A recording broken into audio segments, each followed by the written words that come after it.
Saya mau bilang bahwa beliau sangat berapi-api dalam berpidato. Bahkan menurut kawan-kawan yang menonton itu tanpa teks gitu ya. Wah, itu luar biasa. Tetapi di balik itu, sayang sekali saya tidak menangkap adanya makna keberpihakan kepada berbagai kelompok rentan yang selama ini kita perjuangkan, bahkan di Indonesia ini.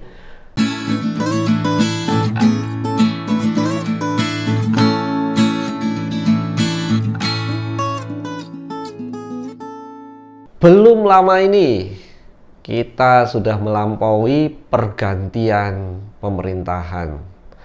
Terima kasih Pak Jokowi, selamat datang Pak Prabowo. Itu 20 Oktober yang lalu, dan saat video ini dibikin berarti resmi kita sudah punya presiden baru dan juga kabinet baru. Nah, bagaimana pandangan saya dengan itu? Mari kita obrolkan bersama-sama. Terima kasih Pak Jokowi dan selamat datang Pak Prabowo. Hari-hari ini teman-teman ramai sekali ya di berbagai media sosial, di pemberitaan gitu ya, tentang pergantian pemerintahan. Banyak yang menyampaikan terima kasih kepada presiden yang baru saja mengakhiri jabatannya, bahkan sambutannya meriah sekali baik di Jakarta maupun di Solo. Pun juga banyak yang menyelamati dan memberikan ucapan selamat datang kepada presiden baru. Nah, sebelum ngobrol panjang, saya mau disclaimer dulu ya, bahwa ini adalah murni pikiran saya, ini adalah murni pendapat saya, dan saya rasa saya tidak merepresentasikan kelompok besar untuk ini. Jadi saya bukan siapa-siapa, saya hanya warga negara yang sama dengan yang lain, juga ingin menyampaikan aspirasinya.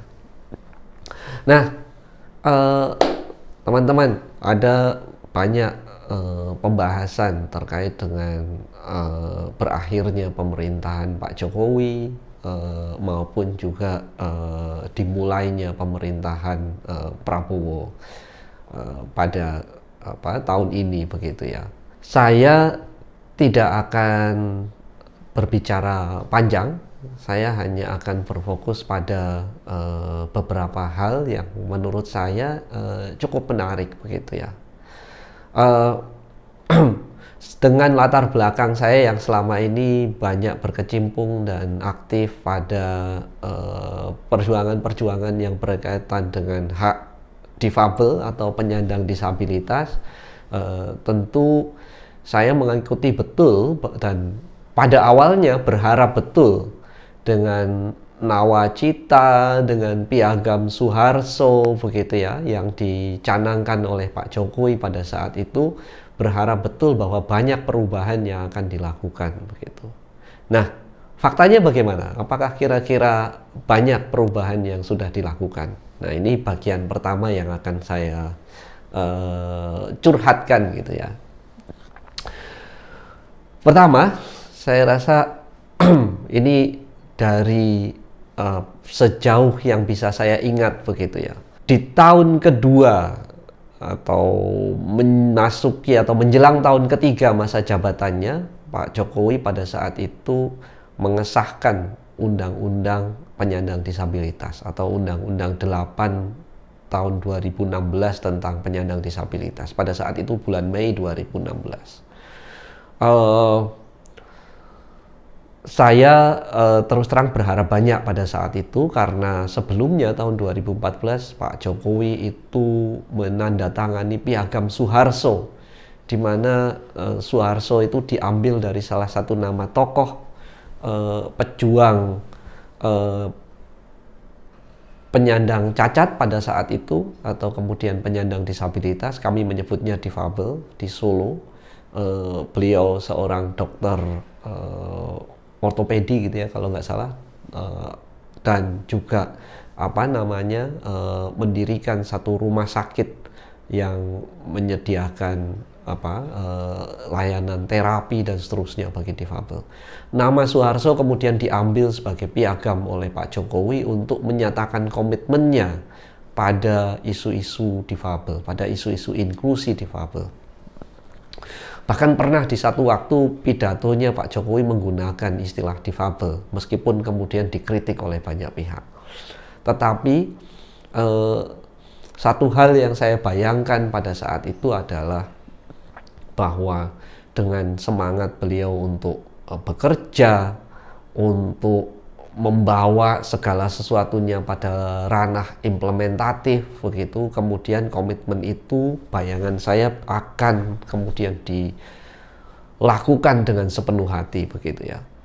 Apa yang terjadi setelah Undang-Undang 8 tahun 2016 itu disahkan sampai dengan hari ini 2024 yang seharusnya ada 9 atau 8 peraturan pemerintah, sampai saat ini baru 7. Nah, peraturan pemerintah yang seharusnya itu selesai dalam 2 tahun, bahkan yang terakhir itu dibuat di tahun 2020 kalau nggak salah.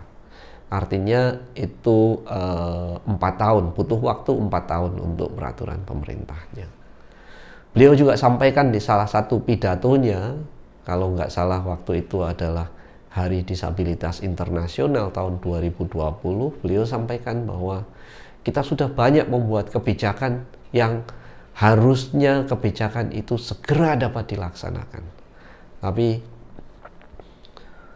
sangat banyak bahkan kebijakan-kebijakan yang hanya di atas kertas.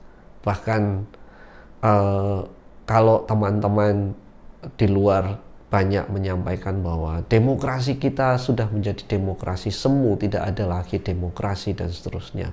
Itu juga kami rasakan ya.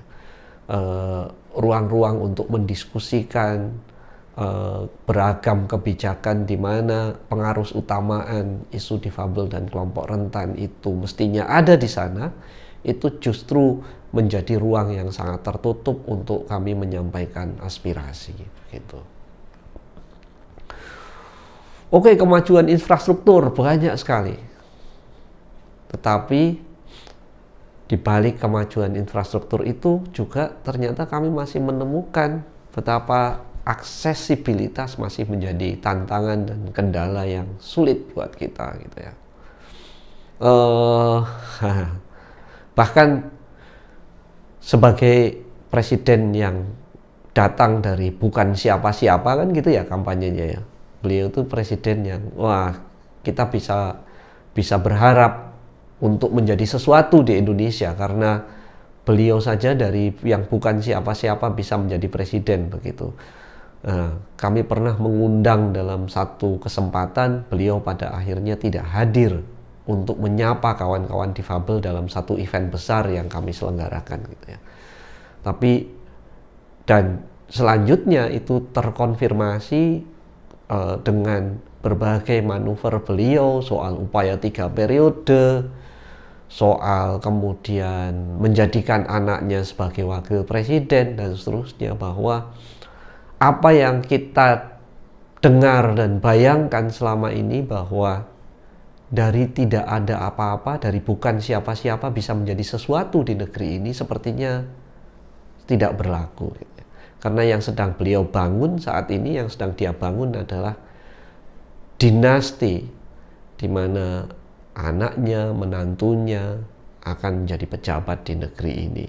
Sehingga semakin besar dinasti itu, maka semakin kecil kemungkinan buat orang yang bukan siapa-siapa tapi punya komitmen besar, punya pemikiran besar bisa membuat sesuatu di negeri ini. Saya masih berharap semoga itu tidak terjadi, dan mari kita terus menyuarakan, kita terus menggaungkan bahwa demokrasi ini masih hidup di negeri ini.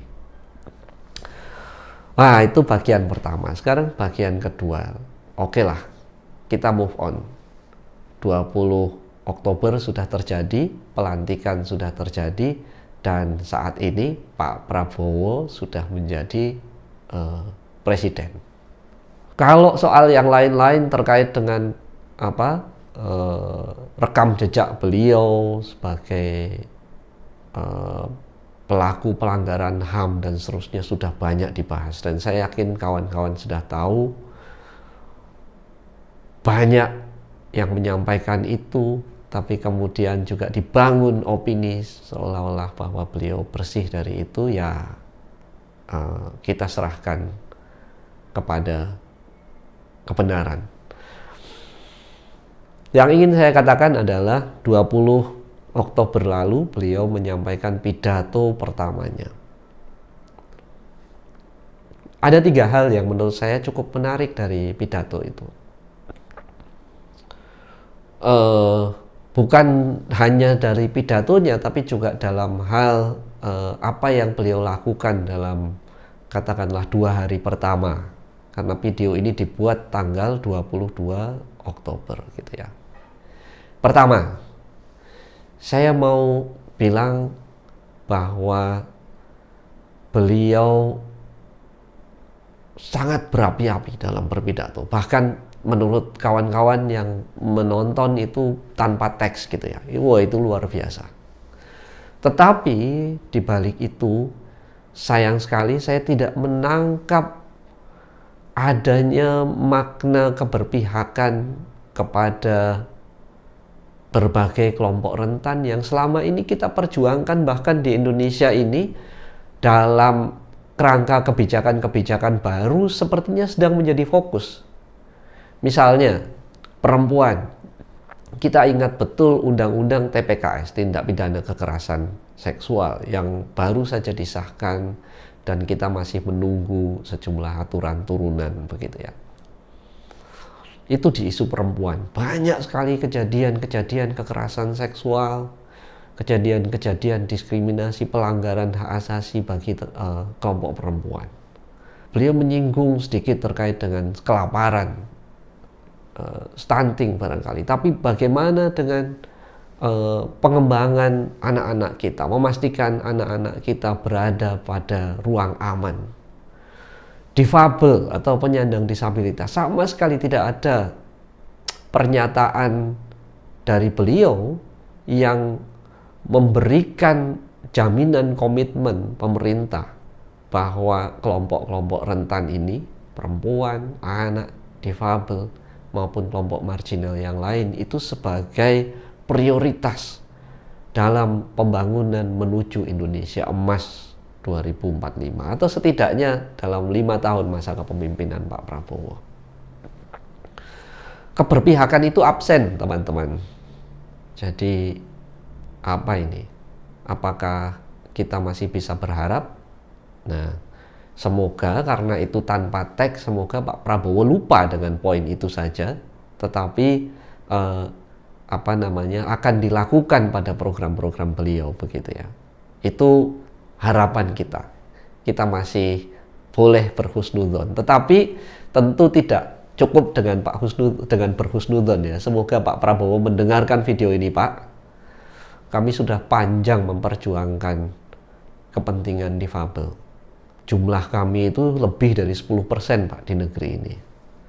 Tetapi belum banyak yang dilakukan oleh negara untuk kemajuan masyarakat difabel. Negara yang beradab itu, Pak Prabowo, negara yang inklusif, yang bukan hanya menghargai Bhinneka Tunggal Ika, tapi menjadikan kebinekaan itu sebagai prinsip, sebagai modal untuk menjadi Tunggal Ika, untuk bersatu. Dan kalau Pak Prabowo menyampaikan bahwa kita harus bersatu, cara kita menuju bersatu itu adalah ketika negara hadir untuk semua identitas, Pak. Nah, yang kedua yang ingin saya katakan adalah pidato itu beliau menyampaikan gitu ya. Banyak sekali kata yang beliau sampaikan berkali-kali itu terkait dengan kebocoran anggaran yang ingin dijaga. Ini kampanye dari tahun 2014 ini, kebocoran anggaran.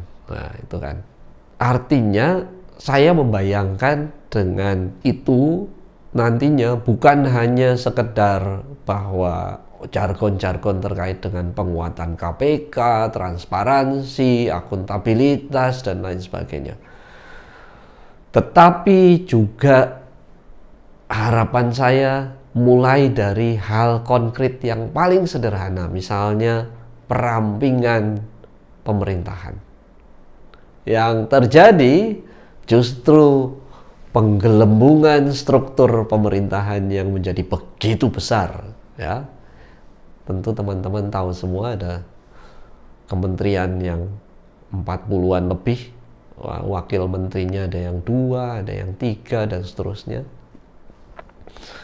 Nah, apa ini konsekuensinya anggaran nanti? Konsekuensinya anggaran yang begitu besar yang akan habis untuk belanja pemerintah, untuk belanja pegawai, dan seterusnya, dan seterusnya. Yang kedua, selain besarnya anggaran untuk belanja pegawai dan lain-lain, tentu juga karena banyaknya kanal, banyaknya keran yang dibuka ini, potensi kebocorannya juga menjadi lebih besar gitu. Jadi saya mencatat di sini saja sudah ada inkonsistensi dari apa yang beliau sampaikan begitu. Nah, ada yang bilang bahwa ini kan sementara ini karena beliau sedang membangun kompromi supaya zero opposition gitu, sehingga semuanya ditampung, dibuatkan posisi dulu, nanti akan dipecati satu-satu. Ya, bolehlah spekulasi seperti itu gitu kan. Tapi tentu tidak mudah karena membuat struktur baru itu juga butuh waktu begitu ya. Membuat struktur baru butuh waktu, masa iya kemudian akan dikembalikan lagi setelah itu susah payah dibuat gitu kan. Ini bukan main-main. Ini kan bukan kepanitiaan 17 Agustus gitu ya, yang pokoknya yang penting gayeng-gayeng dan seterusnya. Nah, itu saya kira beberapa hal yang menggelitik buat saya dalam 2 hari yang saya ikuti kepemimpinan Pak Prabowo. Nah, kemarin untungnya saya